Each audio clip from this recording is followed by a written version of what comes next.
దేవునికి స్తోత్రం. మనం ఉత్తర ప్రత్యుత్తరాలుగా పాఠ్యభాగం 20 వచనాలు చదివాం. 20 వచనాల్లో చూసినప్పుడు దేవుడు అది చేయగలడా లేదా, ఇస్తాడా లేదా, ఇవ్వగలడా లేదా, అవి ఒక పోరాటం. వాళ్ళకి అన్నీ అనుభవిస్తూనే ఉన్నారు, పొందుతూనే ఉన్నారు, శ్రేష్టమైన పదార్థాలు భుజిస్తూనే ఉన్నారు, స్వీకరిస్తూనే ఉన్నారు. కానీ మళ్ళా నెక్స్ట్ అవసరం కోసం, లేకపోతే మరి నెక్స్ట్ పూట కోసం, నెక్స్ట్ డే కోసం యుద్ధం. ఈ అడవిలోంచి దేవుడు ఎలా తెస్తాడో, ఎక్కడి నుంచి తెస్తాడో ఈ మోషే ఏం పట్టించుకోవట్లేదు. నీళ్ళు లేవని చెప్తే ప్రార్థనకి వెళ్ళి కూర్చున్నాడు. ఇలాగ రకరకాలుగా మరి అనుదినము యుద్ధం. అందులో భాగంగా గడిచిన వారం మనం చదువుకున్నాం. యాకోబు పత్రికలో ఎవరి గురించి చెప్పుకున్నాము అని అంటే, ప్రభువారి సహోదరుడైన యాకోబు వ్రాసిన పత్రిక.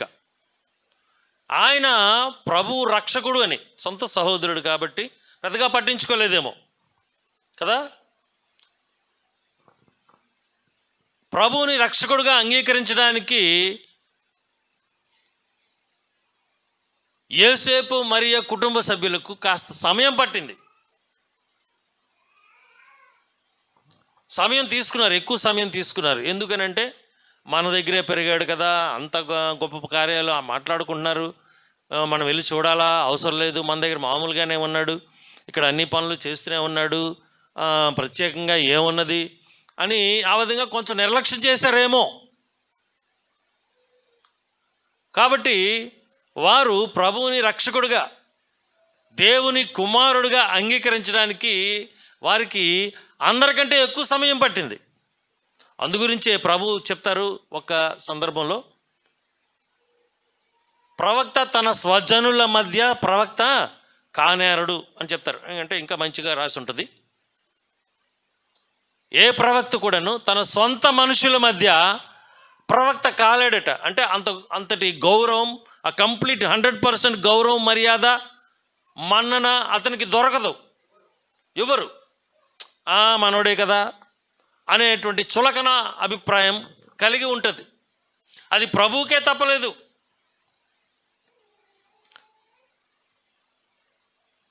కాబట్టి దేవుడు మనకి చెప్తూ ఉన్నాడు,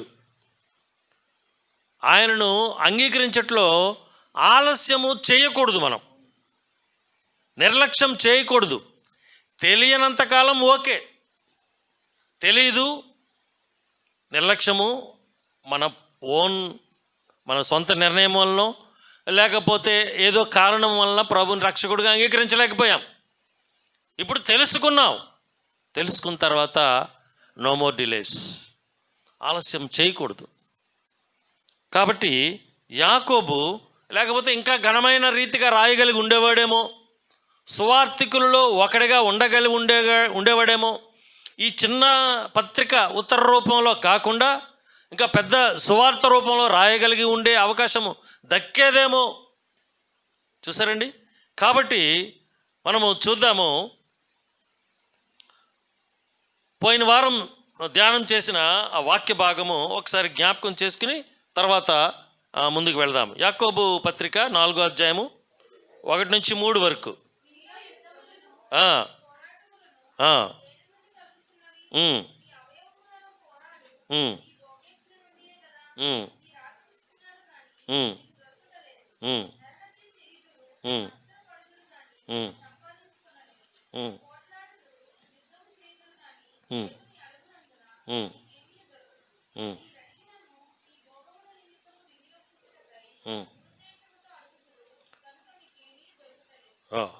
చాలు.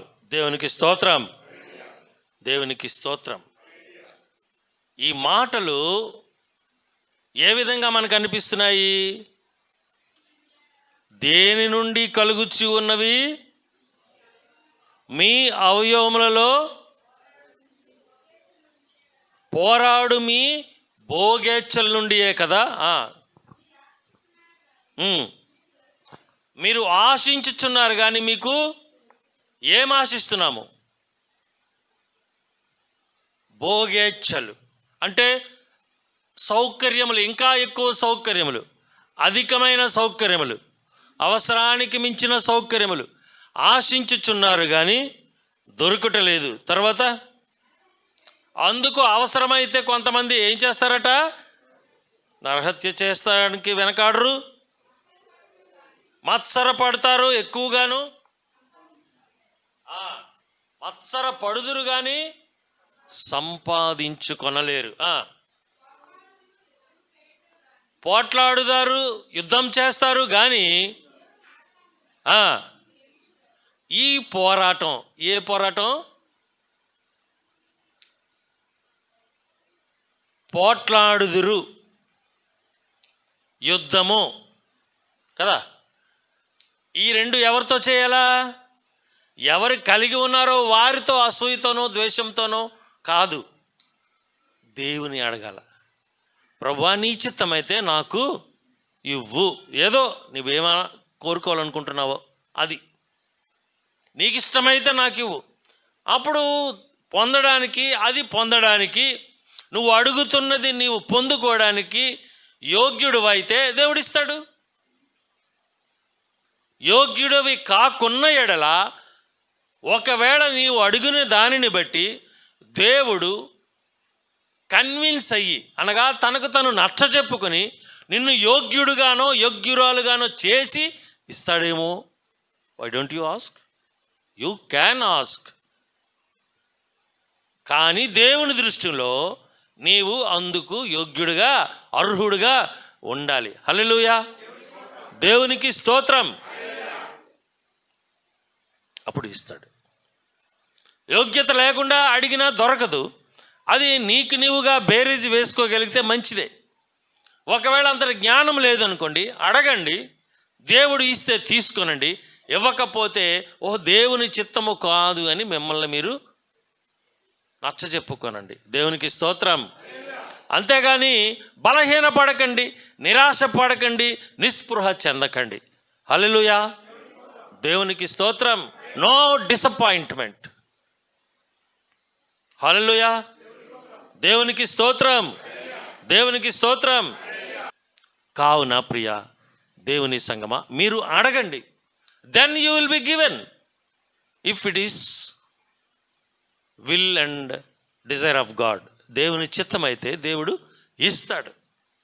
అంతేగాని భోగేచ్ఛల కొరకు అడిగితే అది ఇవ్వబడదు అని వాక్యంలో స్పష్టంగా వ్రాయబడి ఉంది. కానీ సంపాదించుకొనలేరు, పొట్లాడుదురు, యుద్ధము చేదురు, కానీ అడగనందున మీకేమియూ దొరకదు. అడగనందున మీకు దొరకదు. తర్వాత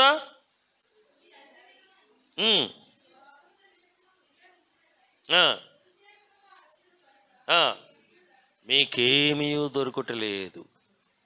భోగముల నిమిత్తమై దురుద్దేశముతో అడుగుదురు గనుక మీకు ఏమీ దొరకటం లేదు. మత్తయి సువార్త 15వ అధ్యాయం 19వ వచనం.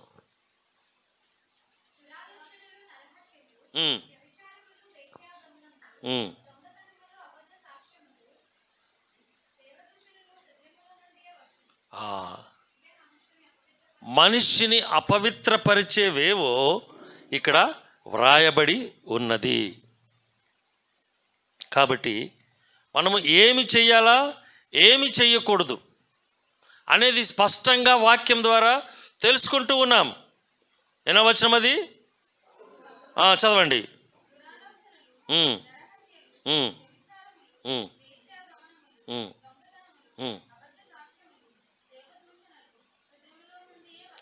ఇవి మనిషిని అపవిత్రపరుస్తాయి. ఇవి కలిగి ఉంటే దేవుని రాజ్యంలోకి చేరలేము. చెడ్డ ఆలోచన, దాన్ని మించినవే మిగతావన్నీ. కాబట్టి అవి ఉన్నప్పుడు మనము దేవుని రాజ్యంలోనికి చేరలేము. ఎందుకు? పరిస్థితులు అలాగుంటున్నాయి, నీ అవసరాలు అలాగుంటున్నాయి, మనుష్యుల మనస్తత్వాలు అలాగుంటున్నాయి. హబక్కూకు తన పత్రికలో రాస్తున్నాడు కదా, 1వ అధ్యాయము 3వ వచనము. నన్నెందుకు దోషము చూడనిచ్చుచున్నావు, బాధ నీవేళ ఊరకయే చూచుచున్నావు, ఎక్కడ చూచినను నాశనము నాశనము బలాత్కారము అగపడుచున్నవి. జగడములు కలహములు రేగుచున్నవి. ఎందుకు? స్వార్థం పెరిగిపోయింది. మనుషుల్లో స్వార్థం పెరిగిపోయింది, మరియు దురాశ విచ్చలవిడిగా ఉన్నది. జగడమాడటం, యుద్ధములు చేయటం, పోరాటాలకి వెనతీయకపోవడం, చివరికి నరహత్య చేయడానికి కూడా వెనకంజ వేయకపోవటం, వీటి వలన పాపము గర్భము ధరించి మనిషిని నాశనానికి నడిపిస్తుంది.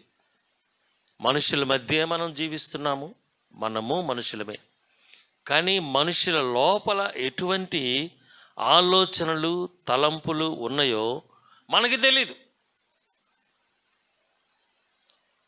కావున జాగ్రత్తగా ఉండాలి. నిన్ను నీవు నీ స్వాధీనంలో నుంచి దేవుని స్వాధీనంలో పెట్టుకోవాలి.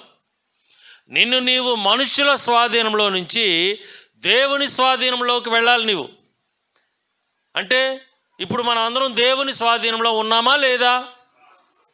ఉంటే గట్టి చెప్పండి అందరూ. ఉంటే అంటే శరీరము దేవుని స్వాధీనంలో ఉంది, మనసు కూడా దేవుని స్వాధీనంలో ఉందా? మనస్సు దేవుని స్వాధీనంలో ఉందా?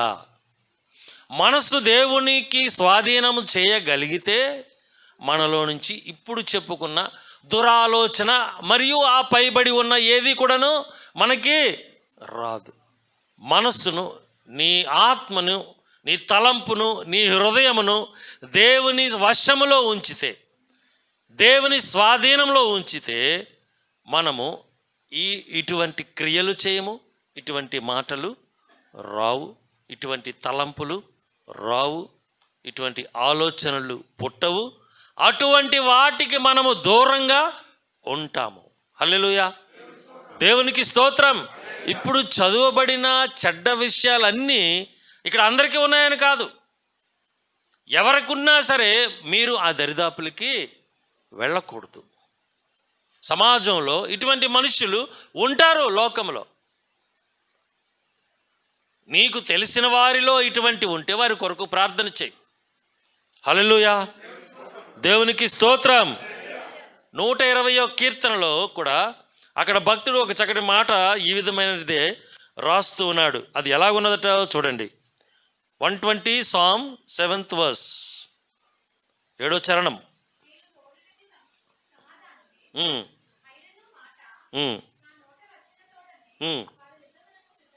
నేను కోరినది సమాధానమే. ఏంటండి? జాగ్రత్తగా వినండి. వాక్యము ఇక్కడ బోధిస్తున్నాము, ప్రకటిస్తున్నాము అంటే దేనికోసం? మనందరి జీవితాలు సమాధానముతో ఉండాలని.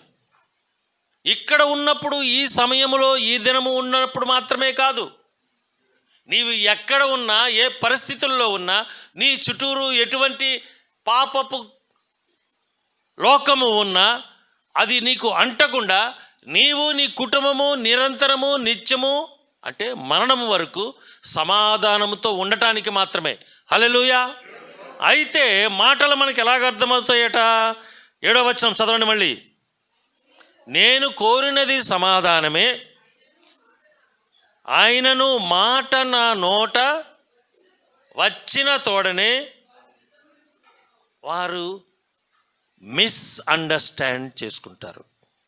అంటే తప్పుడు విధంగా ఆలోచన చేస్తారు. వారికి అయిష్టమైనది అంటే వారికి ఇష్టము లేనిది, వారికి కష్టంగా ఉండేది, లేకపోతే ఇబ్బందికరమైనది, లేకపోతే కొంచెము ఏదో ఒక అసహ్యమైన పని, కొంతమందికి అవి అయిష్టంగానో ఇబ్బందిగానో లేకపోతే ఇంకో రకంగానో అనిపిస్తాయి. అందు గురించి ఇక్కడ భక్తుడు ఏమని రాస్తున్నాడు అట?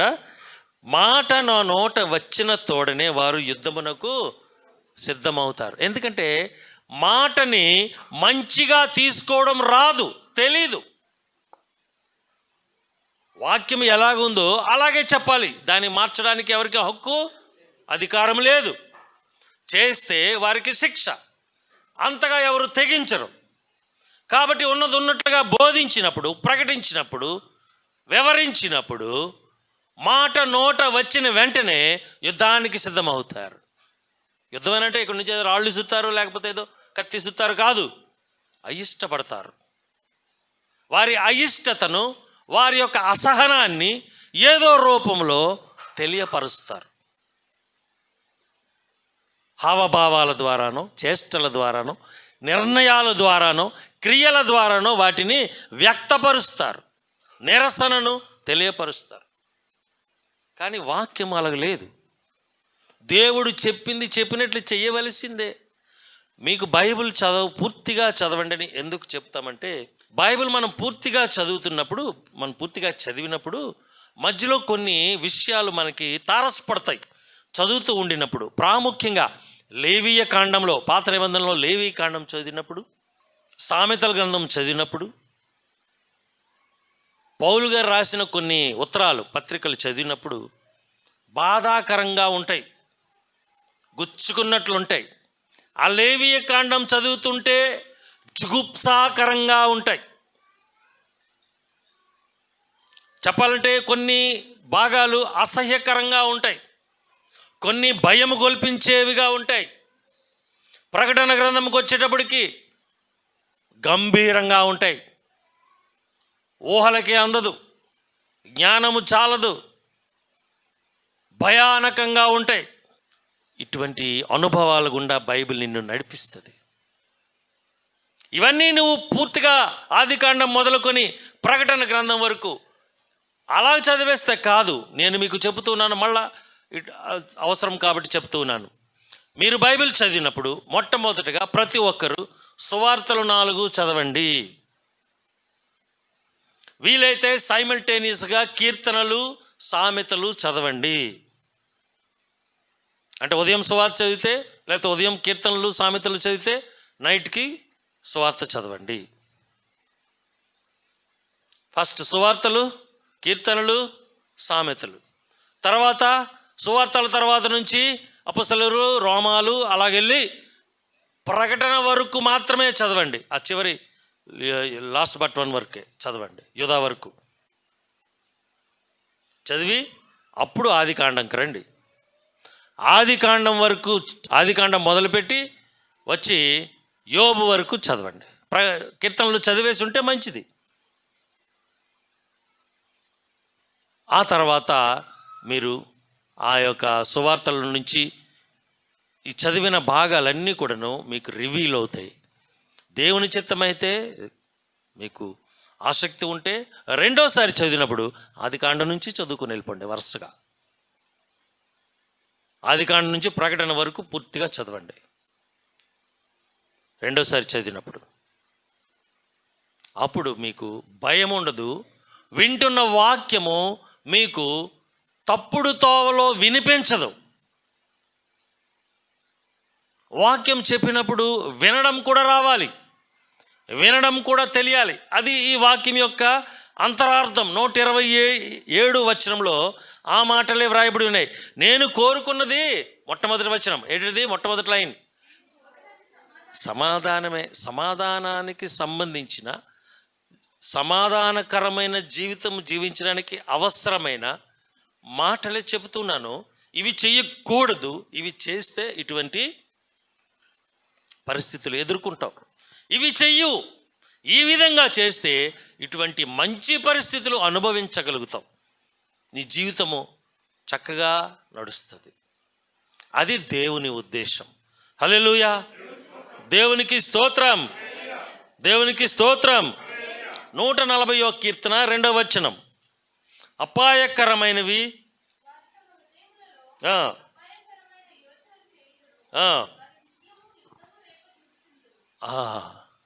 అటువంటి వారితో సహవాసం జాగ్రత్త.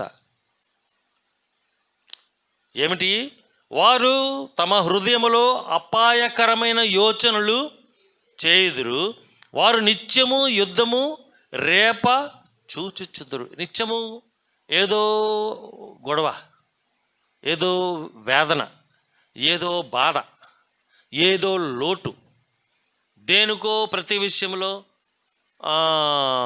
మిస్అండర్స్టాండింగ్, అపార్థం, సరిగా అర్థం చేసుకోలేకపోవటం, పూర్తిగా వినకపోవటం, అందులో ఉన్న ప్రతిదానికి పెడార్థాలు తీయడం, ద్వంద్వార్థాలు వెతకడం. కానీ వాక్యము ఉన్నది ఉన్నట్లుగా చెప్పాలి, వినాలి, దాని ప్రకారం నడుచుకోవాలి. హల్లెలూయా, దేవునికి స్తోత్రం. వారు నిత్యము యుద్ధము రేప చూచుచుందురు. నిత్యము యుద్ధం. యుద్ధం అనగానే కత్తులు, కటార్లు, గన్స్, రైఫిల్స్ కాదు. ఆత్మీయ పోరాటం గురించి మాట్లాడుకుంటున్నాం. లోకరీతి అయిన యుద్ధ భూమి, రణాలు, వార్లు, బ్యాటిల్స్ అన్నీ చదివేసి అయిపోయింది. మనం చదివాం, చాలా మటుకు ధ్యానం చేసాం. ఈ ఆత్మీయ పోరాటం గురించి మనం ఇప్పుడు మాట్లాడుకుంటున్నాం.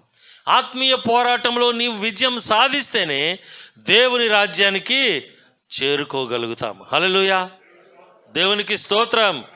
హల్లెలూయా. 78వ వచనంలో, అదే ఇప్పుడు కీర్తనలు, ఉత్తర ప్రత్యుత్తరాలు చదివాం కదా, 18వ వచనం.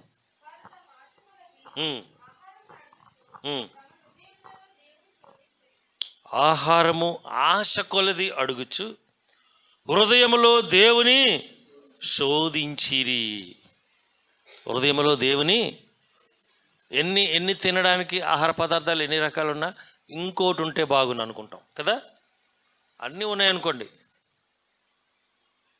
ఇంకోటి ఉంటే బాగుంది అనుకుంటాం.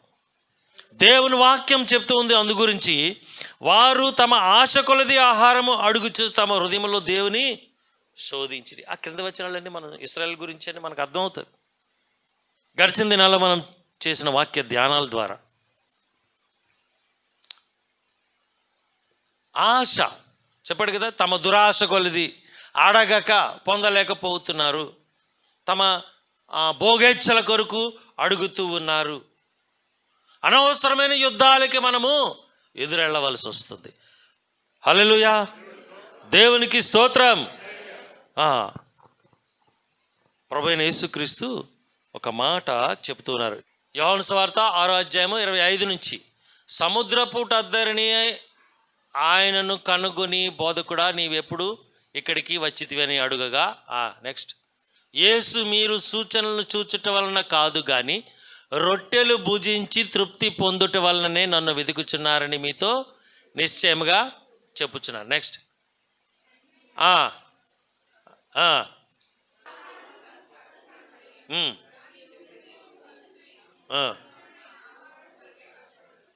దేవునికి స్తోత్రం. హల్లెలూయా. తాత్కాలికమైన ఆహారం క్షయమైనది, అక్షయమైనది ఆహారము నిత్య జీవము కలగజేస్తుంది. అంటే చేతికి దొరకదు. ఇది పట్టుకోగలమా? వాక్యాన్ని పట్టుకోగలమా?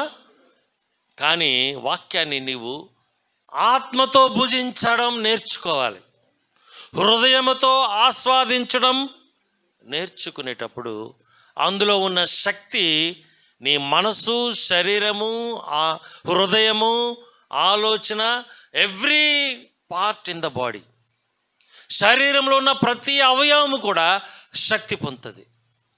హల్లెలూయా. ఎటువంటి శోధన, పోరాటం ఎదుర్కోవలసి వచ్చినా జయించగలుగుతాం.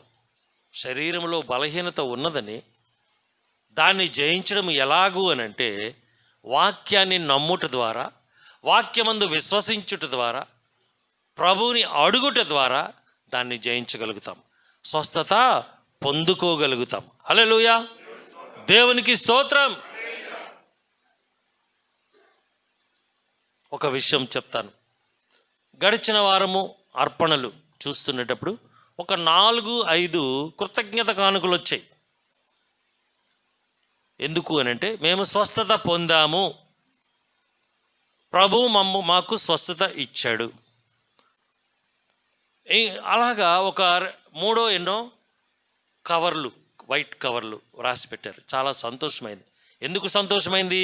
డబ్బులు ఇచ్చారని కాదు, దాని మీద వారు రాసిన కారణం ఏంటి అంటే, నాకు ప్రభు ముట్టారు, స్వస్థత వచ్చింది. దేవునికి స్తోత్రం. సాక్ష్యం, అది గొప్ప సాక్ష్యం. ఇంకొందరు, నాకు ప్రభు మేలు చేశాడు, నేను కోల్పోయింది తిరిగి పొందేలాగున దేవుడు మరల నాకు కృప చూపించాడని ఇంకొక కవర్. చూసారండి, ఇవి కృతజ్ఞత కానుకలు అంటారు. దేవుడు నాకు ఇంకొక జన్మదినం ఇచ్చాడు, నేను నా భార్య ఇన్ని సంవత్సరాలు గడపడానికి దేవుడు ఇంకొక సంవత్సరం ఇచ్చాడు. ఏదో గడిచే 60 సంవత్సరాలు 50 సంవత్సరాలు తర్వాత ఇంకో సంవత్సరం వచ్చింది, లేకపోతే 2 సంవత్సరాలు అయింది పెళ్లి చేసుకుని, ఇంకో సంవత్సరం దేవుడు ఇచ్చాడు. కృతజ్ఞత కానుక.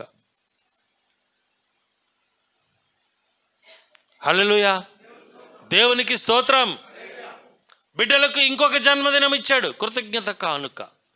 ఈ సంవత్సరం పాటు, ఈ 3 సంవత్సరాలు, ఈ 10 సంవత్సరాలు, లేకపోతే 20 సంవత్సరాలు దేవుడు మా బిడ్డను క్షేమంగా కాపాడాడు. 10th పాస్ అయ్యాడు, కృతజ్ఞత కానుక. పరీక్షలు అందరూ పాస్ అవ్వరు, ఫస్ట్ క్లాస్ వచ్చింది, కృతజ్ఞత కానుక. పాస్ అయ్యాడు, నార్మల్ పాస్, కృతజ్ఞత కానుక. ఏదో ఇవి దేవునిలో మిమ్మల్ని బలపరుస్తాయి. ఈ మాటలు నేను చెప్పలేదు ఎందుకు అని అంటే, ఏదైనా అనుకుంటారని. ఇప్పుడు చెప్పాను కదా, మిస్అండర్స్టాండ్ చేసుకుంటారేమని మా భయం మాది. హల్లెలూయా, దేవునికి స్తోత్రం. గడిచిన వారం ఒక 2 వచ్చారు మా ఇంటికి, దేనికో పని మీద వచ్చారు. వచ్చి ఒక ఆయన అన్నాడు, నేను జోల్డ్ స్టాండ్ ఇస్తానండి అని అన్నాడు ఒక ఆయన.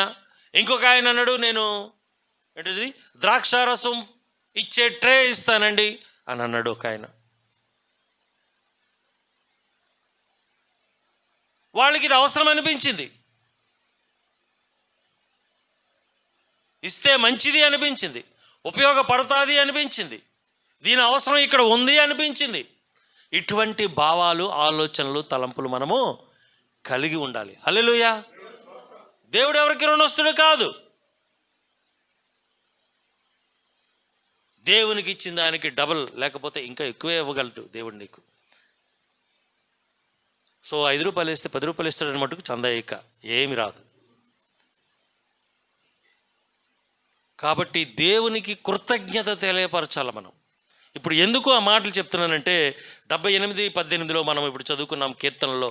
అక్కడ ఇశ్రాయేలీలు మన పితరులైన వారు కృతజ్ఞత లేక అటు రీతిగా మాట్లాడుకున్నారు. ఇక్కడ ప్రభువుని కొంతమంది వెంబడిస్తూ ఉన్నారు. 25వ వచనంలో, యేసు మీరు సూచనలను చూచుట వలన కాదు కానీ రొట్టెలు భుజించి తృప్తి పొందుట వలననే నన్ను. మీరు ఎందుకు నన్ను వెంబడిస్తున్నారు? ప్రభు చెప్తున్నారు. కొంతమంది ఆహారం పెడతారు, ఈ బోధకుడు వెనకాతల వెళ్తే ఆహారం పెడతారు అనే ఉద్దేశంతో ప్రభువుని వెంబడిస్తున్నారు కొంతమంది. అటువంటి వారిని ఉద్దేశించి ప్రభు ఆ మాట అన్నారు. హల్లెలూయా, దేవునికి స్తోత్రం, దేవునికి స్తోత్రం. అలాగనేటప్పటికీ వారిలో కొంతమంది ప్రభువుని విడిచిపెట్టి నొచ్చుకుంటూ వెళ్ళిపోయారు. చూసారండి, జీవాహారం పెడతాను, అది శాశ్వతమైనది. భౌతికపరమైన ఆహారము తాత్కాలికమైనది, అది కూడా పెడతాను. కానీ మీరు జీవాహారంను ఆశించి వస్తే ఈ భౌతిక ఆహారము మీకుగానే ప్రతిదినము దొరుకుతుంది. కేవలం భౌతికాహారం తినడానికి, కడుపుకు కావలసిన భోజనం చేయడానికి మాత్రమే నన్ను వెంబడిస్తే మీకేమీ ఉపయోగం ఉండదని ప్రభు వాక్యం ద్వారా చెప్తూ ఉన్నారు. అందుకే దురాశ అనే మాట అక్కడ ఉపయోగించారు. దేవునికి స్తోత్రం, హల్లెలూయా, దేవునికి స్తోత్రం. ఇవి ఏం చేస్తాయట చదువుకుని ఒకసారి ఆ ప్రసంగి గ్రంథం దగ్గరికి వెళ్దాం. 1వ అధ్యాయము 7-8 వచనాలు. నదులనియు సముద్రములో పడును, అయితే సముద్రము నిండుట లేదు. అవునా కదా? ఒప్పుకుంటారా లేదా? ఇప్పుడు సముద్రంలో ఆల్రెడీ ఒక నీరుంది, అందులోకి నదుల్లో నుంచి నీరు వస్తుంది. ఇప్పుడు వర్షాలు పడినాయి కదా, వర్షాలు పడినప్పుడు న్యూస్లో ఏం చెప్తాడు? ఇన్ని టీఎంసీల నీరు, ఇన్ని వేల టీఎంసీల నీరు సముద్రంలోకి వదిలేసామంటారు. అంటే సముద్రంలో ఉన్న నీరు కంటే ఎక్స్ట్రా నీరు వచ్చి చేరింది. అప్పుడు ఏమవ్వాలి? సముద్రము పొంగిపోయి బయటకి ఎక్కడికో ఓవర్ఫ్లో అయిపోవాలి కదా. అలాగవుతుందా? అవ్వటం లేదు కదా. ఎందుకు అవ్వట్లేదు అని మీరు ఎప్పుడైనా ఆలోచించారా అని వాక్యంలో అడుగుతున్నాడు దేవుడు. ఇప్పుడు నేను మీకు అడుగుతున్నాను, అలాగే ఎప్పుడైనా ఆలోచించారా? నేను మీకు ఇదివరకు కూడా ఒకసారి అడిగాను. నేను ఆలోచిస్తుంటాను. తర్వాత మాట, అయితే సముద్రము నిండుట లేదు, నదులు ఎక్కడి నుండి పారి వచ్చునో అక్కడికే అవి ఎప్పుడునూ మరలిపోవును. ఎడతెరిపి లేకుండా సమస్తము జరుగుచున్నది, మనుష్యులు దాన్ని వివరింపజాలరు. చూచుట చేత కన్ను తృప్తి పొందకున్నది, వినుట చేత చెవికి తృప్తి కలుగుట లేదు. ఏమి వినుట వలన చెవులకు తృప్తి కలగటం లేదు, ఏమి చూచుచున్నను నీ కనులకు తృప్తి కలుగుటలేదు. 4వ అధ్యాయము ప్రసంగిలోనే 8వ వచనం.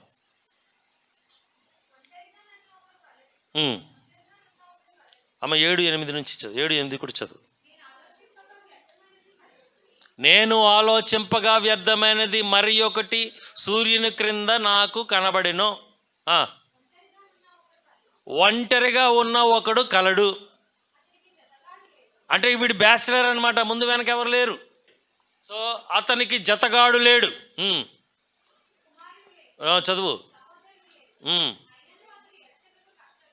ఆయనను ముందు వెనక ఎవరు లేరు అని తెలిసినా ఎలాగుంటాడు? ఏడా తెగక కష్టపడును. అది ఇందాక చెప్పాం కదా, ఏమి చూచుచున్నను వింటున్నను తృప్తి పొందకున్నావు, బుద్ధి అనమాట. అతని కన్ను ఐశ్వర్యము చేత తృప్తి పొందదు.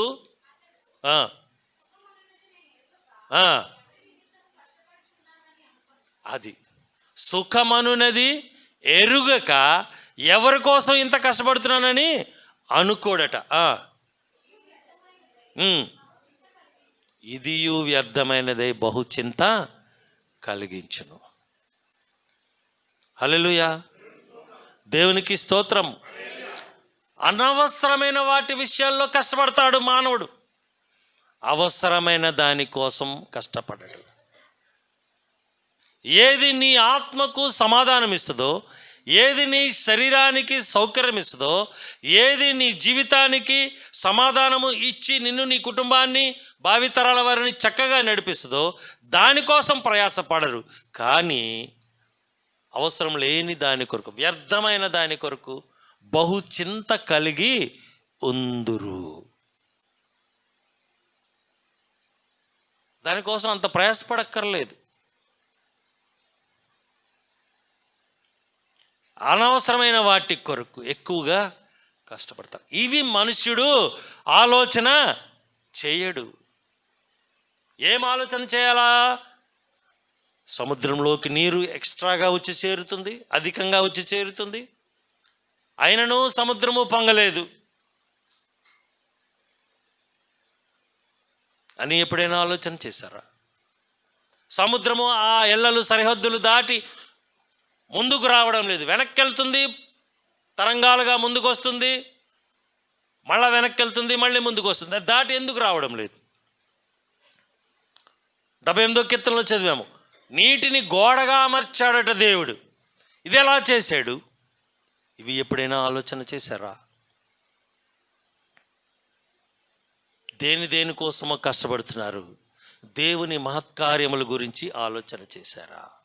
ఒక మనుష్యుడు కలడు, వాడికి ముందు వెనక ఎవడూ లేడు, ఆయనను వాడు కలిగి ఉన్న దాని చేత తృప్తి చెందడు. నీవు కలిగి ఉన్న దాని చేత తృప్తి చెందితే దేవుని వాక్యము వినటానికి ఆశ కలిగి ఉంటావు. దేవుని జ్ఞానం పొందుకోవడానికి, దేవుని చిత్తము నీ ఎడల నెరవేర్చబడటానికి ప్రయాస పడతావు. హల్లెలూయా, దేవునికి స్తోత్రం. ఈ వ్యర్థమైనవన్నీ ఎటువంటి రీతికి మనల్ని నడిపిస్తాయో చదివి ముగించుకుందాం. 1వ యోహాను పత్రిక 2వ అధ్యాయము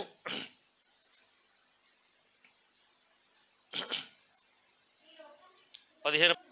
లోకమునైనను లోకములో ఉన్నవాటినైనను ప్రేమింపకుడి, లోకమును ప్రేమిస్తే దేవుని ప్రేమ వానిలో ఉండదు.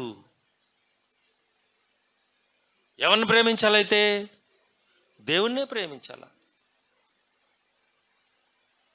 దేవుణ్ణే ప్రేమించాల. దేవుడు మిమ్మలను ప్రేమించుచున్నాడా? ప్రభు మిమ్మలను ప్రేమించుచున్నాడా? మీరు దేవుని ప్రేమించుచున్నారా? మనము దేవుని ప్రేమించడం అంటే ఏమిటంటే ఆయన ఆజ్ఞలను గాయకొనుట. అది మనం కరెక్ట్గా పూర్తిగా చేస్తే ఆయన్ని మనం ప్రేమిస్తున్నట్లుగా. అది ఆయనకి రుజువు, తర్కణం. వాక్యం ఉంది అలాగా. మనము దేవుణ్ణి ప్రేమిస్తున్నాము అని అంటే అర్థం ఏంటంటే ఆయన ఆజ్ఞలను గైకొనుటయే, ఆచరించుటయే. వాటిని ఆచరించకుండా మనం ప్రేమిస్తున్నామని నోటితో చెప్తే వ్యర్థమైనది, ఇదియును వ్యర్థమైనదే. అది ఆలోచన చేయాల. సముద్రము, నది ఇవన్నీ ఎందుకు దేవుడు ఉదాహరణగా చూపిస్తున్నాడు అని అంటే, దేవుడు ఇంత గొప్ప శక్తి సామర్థ్యాలు కలవాడు కదా, నీటిని గోడగా నిలబెట్టిన సామర్థ్యం కలిగిన వాడు కదా, నీటిని ఇక్కడి వరకే వచ్చి వెనక్కి వెళ్ళిపోమని ఆజ్ఞాపించి అదే ఆజ్ఞలో వాటిని ఉంచుతూ ఉన్న దేవుడు కదా, సమర్థవంతుడు కదా, శక్తిమంతుడు కదా. నన్ను నా జీవితాన్ని దిద్దలేడా? చక్కదిద్దలేడా? సమాధానముతో నింపలేడా? నన్ను నా కుటుంబాన్ని అవసరమైన రీతిగా, అంటే మాకు అవసరమైన రీతిగా, అంటే మీకు ఎవరి మట్టుకు వాళ్ళకి అవసరమైన రీతిగా తృప్తిగా మమ్మలను నడిపించుచున్నాడా లేదా? నడిపించుచున్న ఎడల దేవునికి స్తోత్రము, లేని ఎడల అడిగి పొందుకోనండి. భోగేచ్ఛల గురించి అడిగితే దేవుడు ఇవ్వడు అని ఆయన వాక్యం చెప్తా ఉంది. మీ ప్రతి అవసరము ఆయన యొక్క మహిమైశ్వర్యంలో తీర్చబడుతుంది. ఫిలిప్పీలు రాసిన పత్రికలో ఉంటుంది. తన చిత్తము చొప్పున మన యొక్క ప్రతి అవసరము తీర్చబడుతూనే ఉంటుంది. 4:2 ఫిలిప్పీ, క్రీస్తు యేసు మహిమలో నీ ప్రతి అవసరము తీర్చబడుతుంది. అది చిన్నది కానీ పెద్దది కానీ, అది నీకు అవసరము అనుకుంటే దేవుడు ఇస్తాడు. అవసరము కానిదైతే నువ్వు మనం ఎంత అడిగినా ఆయన ఇవ్వడు. హల్లెలూయా, దేవునికి స్తోత్రం. ఇప్పుడు 2వ అధ్యాయం 15వ వచనం చదివాం. ఈ లోకమునైనను లోకంలో ఉన్న వాటినైనను ప్రేమింపకుడి. ఎవడైనను లోకమును ప్రేమించిన ఎడల తండ్రి ప్రేమ వలన ఉండదు. లోకములో ఉన్నదంతయు అనగా శరీరాశ, నేత్రాశ, జీవపుటమము తండ్రి వలన పుట్టినవి కావు, అవి లోక సంబంధమైనవే. ఏంటండి అవి? నీవు చూచి కూడా, ఇందాక ప్రసంగి గ్రంథంలోనే ఇక్కడ చదువుకున్నాం కదా, మీరు చూచి కూడా తృప్తి చెందకున్నారు, విని కూడా తృప్తి చెందకున్నారు.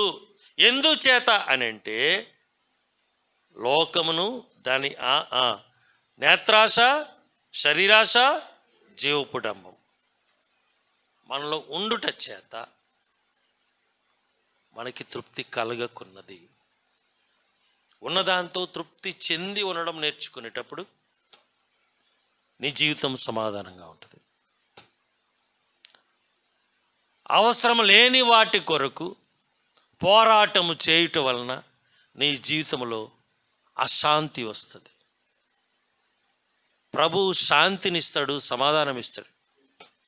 వాటిలోనే ఆశీర్వాదము అనేది మిళితమై ఉంటుంది. ఆశీర్వాదము అన్న మాట దానికి సంబంధించిన విషయాలన్నీ కూడాను సమాధానంలోనే ఇమిడి ఉండి తదనుగుణంగా మనకి ఇస్తూ ఉంటాడు. ఎవరికైనా అంతే. ఆశీర్వాదాలకు సంబంధించిన బోధ అంటే అది వచ్చేస్తుంది, ఇది వచ్చేస్తుంది, ఏదో వచ్చేస్తుంది, అలా కలుగును కాక, ఇలా కలుగును కాక, ఏదేదో జరిగిపోను కాక అని అంటే ఆ బోధ చాలామందికి ఇష్టపడుతుంది. పాస్టర్ గారు బాగా చెప్తారా అంట.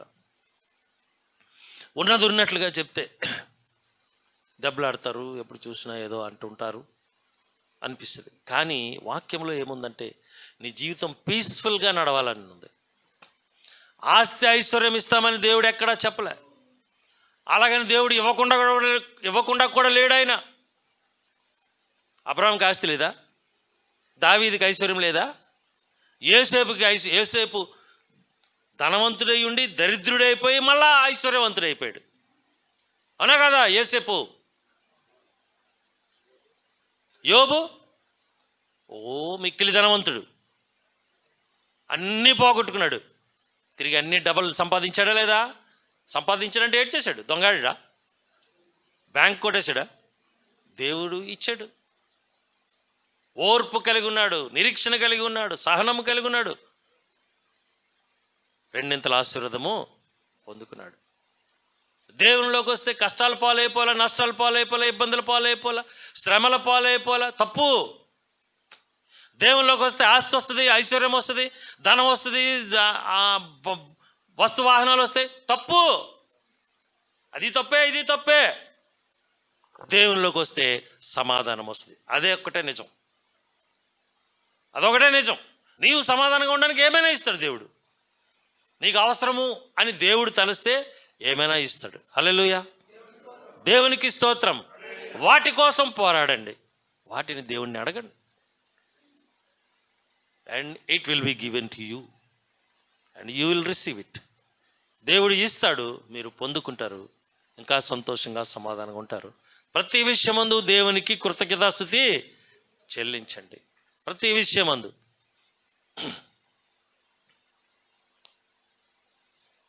హల్లెలూయా. దేవుడి ఈ మాటలు మీ హృదయాల్లో ఫలింపు చేయనుగాక. ప్రభు అయిన దేవా, నీకు స్తోత్రం చెల్లిస్తున్నాం నాయన. పోరాటము, ఇహలోక సంబంధమైన పోరాటాలు, వ్యక్తిగతమైన పోరాటాలు, ఆత్మీయ పోరాటం గురించి ముగింపు ధ్యానం చేశాం నాయనా. ప్రభువా, నీ బిడ్డలు నడిపించండి. మేము క్రిస్మస్ కాలంలో ప్రవేశించిన ఉన్నాం. పోరాటాలు ఎక్కువవుతాయి ప్రభువా. ఆర్థిక పోరాటాలు, అవసరాల పోరాటాలు నాయన ప్రభువా, అనేకమైనవి ఎక్కువయ్యే పరిస్థితులు ఉన్నాయి. ప్రస్తుతము నైనా ప్రభువా, కరోనా అనబడిన వ్యాధి కూడా ప్రబలుతూ ఉన్నది. రెండవసారి నైనా ప్రపంచమంతా వ్యాపించడానికి సిద్ధంగా ఉందని అయినా పాలకులు, శాస్త్రజ్ఞులు చెప్తూ ఉన్నారు. నీ బిడ్డలైన వారందరూ అయినా, ముఖ్యంగా మా సంఘస్థులందరూ తగిన జాగ్రత్త కలిగి ఉండడానికి, వహించడానికి తగిన జ్ఞానం వారికి దయచేయండి. వాక్యమును బట్టి నిన్ను అడిగి ఆ క్షేమము, సమాధానము, నేను కాపుదల, భద్రత, ఆరోగ్యము నిన్ను అడిగి పొందుకోవడానికి సహాయం దయచేయండి. కుటుంబంలో ఒక్కరు బలహీనంగా, అనారోగ్యంగా ఉంటే నేను కుటుంబం అంతా స్ట్రగుల్ అవుతారు ప్రభా. కుటుంబం అంతా సమాధానం లేకుండా ఉంటారు ప్రభా. కుటుంబం అంతా నాయన ప్రభా చికాగ్గా ఉంటారు ప్రభా. అటువంటి పరిస్థితులు కుటుంబాల్లో ఉంటే తొలగించండి, రాకుండా చేయండి. మేము కూడా అందుకు తగిన విధంగా నీకు లోబడి ఉండునట్లు మాకు నీ జ్ఞానము దయచేయండి. నీ వాక్కులు మా హృదయంలో నిలపండి. ఈ జీవపు మాటలు మా హృదయంలో భద్రపరచండి. నీ దయగల హస్తము బిడ్డలందరి మీద ఉంచండి ప్రభా. విత్తబడిన వాక్యం వారి హృదయాల్లో ఫలింపు చేయండి, వారి ఆత్మలు వెలిగింపు చేయండి, సమాధానంతో వారి జీవితాలు నడిపించండి. నాయన నీకే స్తోత్రములు చెల్లిస్తున్నాం నాయన. మరొకసారి నాయన ప్రభు బిడ్డలందరినీ హస్తాలకు అప్పగించుకుంటున్నాం. మీరే మహిమ పొందమని యేసు నామములో ప్రార్థన అడుగుచున్నాము తండ్రి.